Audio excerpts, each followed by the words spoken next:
एक कांस्टेबल पति अपनी पत्नी से पूछता है, अजी सुनती हो, कहाँ है तुम्हारा लाडला। पत्नी कहती है, अरे क्यों उस बेचारे के पीछे पड़े रहते हो, सो रहा है वो अभी। तब हवलदार साहब कहते हैं, क्या कहा, सो रहा है? 9 बज चुके हैं और साहबजादे सो रहे हैं अभी तक। लगता है पबजी खेलने लगा है रात भर। भगवान ही मालिक है इस जनरेशन का। अबे पूछो, इस उम्र में हम सुबह 4 बजे जगकर मीलों दौड़ा करते थे। तब पत्नी कहती है, क्यों उस बेचारे के पीछे पड़े रहते हो, केवल 5 दिनों की छुट्टियां मिली हैं, फिर चला जाएगा दिल्ली। उसकी यूपीएससी कोचिंग से छुट्टियां मिलती ही कहाँ हैं। तब हवलदार पिता कहता है, 2 साल हो गए हैं इतना खर्चा उठाते उठाते, बस इसी साल और खर्चा उठा पाऊंगा। अब 1-2 साल में बेटी रिया की भी शादी करनी है, ऊपर से पिताजी की दवाइयाँ और मकान की किस्तें। तुम सबको तो ये लगता है जैसे पैसे पेड़ पर लगते हैं। हे भगवान, तेरा ही सहारा है अब तो।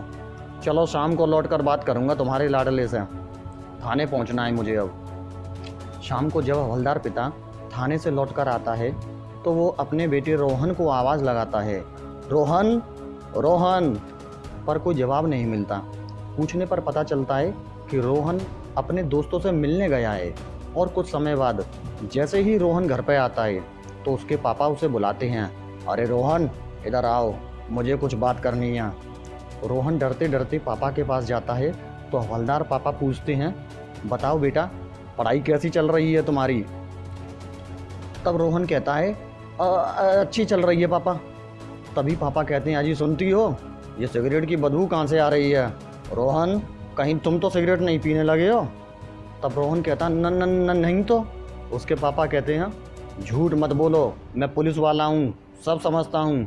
धूप में बाल सफ़ेद नहीं किए, चल जा और खाना खा के पढ़ने बैठ। अगली सुबह पिताजी का थाने से फ़ोन आता है, डीएसपी साहब किसी अर्जेंट काम से बुला रहे हैं। पिताजी रोहन को बुलाते हैं और कहते हैं, रोहन ज़रा जल्दी कर, मुझे बाइक से थाने छोड़ा, और हाँ, लौटते वक्त दादाजी की दवाइयाँ भी लेते आना। रोहन पापा को लेकर थाने पहुंचता है और देखता है कि थाने में कई सारे अधिकारियों की गाड़ियां खड़ी हैं। तो वो भी थाने के गेट के पास खड़ा हो जाता है तो उसे तेज़ तेज़ आवाज़ें आती हैं, कुछ गालियां दी जा रही हैं। डीएसपी साहब गुस्से में बहुत चिल्ला रहे हैं और पिताजी चुपचाप खड़े सुन रहे हैं। तभी कोई हवलदार आता है और रोहन को चले जाने के लिए कहता है। रोहन बुझे हुए भारी मन से चल देता है। रास्ते में रोहन को एक फ्रेंड मिलता है जो उसे सिगरेट ऑफर करता है, लेकिन रोहन मना कर देता है।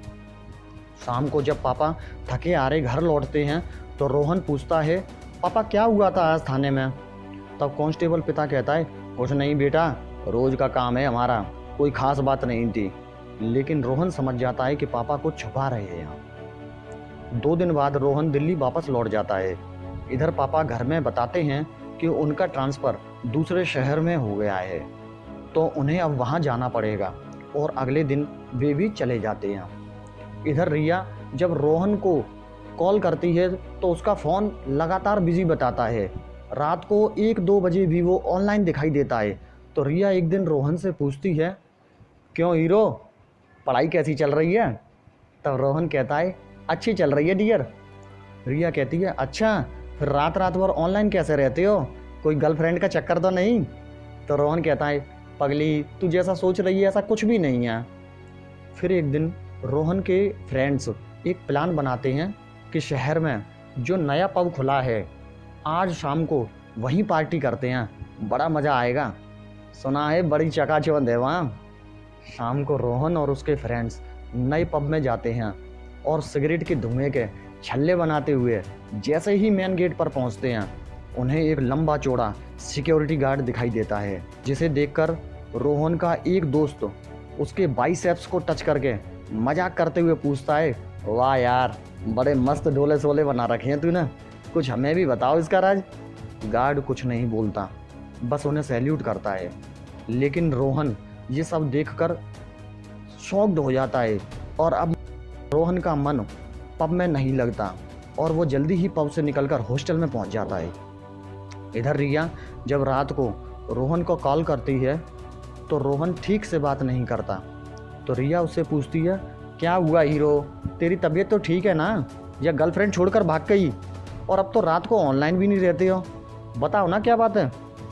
तब रोहन कहता है, अरे नहीं पगली, ऐसा कुछ होता तो तुझे ना बताता, सब ठीक तो है। फिर रोहन ना तो दोस्तों से मिलता है, ना कोई पार्टी और ना कोई मौज मस्ती, बस पढ़ाई और सिर्फ पढ़ाई। फिर 2 महीने बाद रोहन फाइनल एग्ज़ाम से फ्री होकर अपने घर वापस आ जाता है।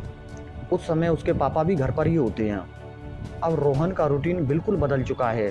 सुबह 4 बजे जगना, घर के काम काज करना, दौड़ने जाना और दादाजी के पैर दबाना। रोहन के व्यवहार में अचानक आए इस बदलाव को देखकर पापा चकित होते हैं। फिर एक दिन सुबह सुबह पापा के मोबाइल पर एक कॉल आता है और उधर से आवाज़ आती है, I am DSP Chaudhary speaking. मुबारक हो, तुम्हारी मेहनत रंग लाई, तुम्हारा बेटा इंडियन पुलिस सर्विसेज के लिए सिलेक्ट हो गया है। इतना सुनते ही पापा की आंखें भर आती हैं और वे रोहन को आवाज़ लगाते हैं। जैसे ही रोहन आता है तो पापा उसे आईपीएस के लिए सिलेक्ट होने की न्यूज़ बताते हैं, जिसे सुनकर रोहन पिता के पैर छूता है। उसके पापा उसे गले लगाते हुए आशीर्वाद देते हैं और कहते हैं, बेटा तूने कमाल कर दिया, तू तो वाकई हीरो निकला। तब रोहन अपने पिता को सैल्यूट करता है और कहता है कि नहीं पापा, हीरो मैं नहीं बल्कि मेरे सुपर हीरो तो आप हो।